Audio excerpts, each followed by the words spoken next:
შევძიათ ინტერნეტში, მაგრამ რაღაცები კი ჩვენი ინტერპრეტაციითაც გავაკეთეთ, მაგალითად აი ეს ამზე, რომელსაც შეუძლია რაღაც ნივთები არ იყოს და გადაიტანოს სხვაგან.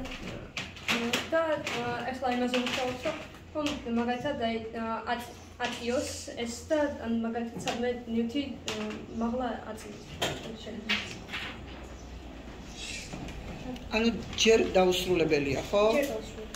ანუ იდეებს გადააქვს უბრალოდ მაღლა ვერ ეწევა და cannot take up these things, so they're working still on that. I'll get a working job for 2 months. ახლა პუნქტით მოსიარულე მანქანა კი არავის არ გვიკვირს, მაგრამ ეს ამათია წყობილია, თორე ნაყიდი ახლა ჩინელები ვაწყობენ გასაგებია. და ეს ყველაფერი სანამ ეს პროგრამა დაიწყებოდა, რა თქმა უნდა, ინტერნეტში გქონდა, მაგრამ იმის საშუალება არ ჰქონდა, რომ ჩვენი თაგვეწყო და პრაქტიკულად ფიზიკური შეხება მქონოდა.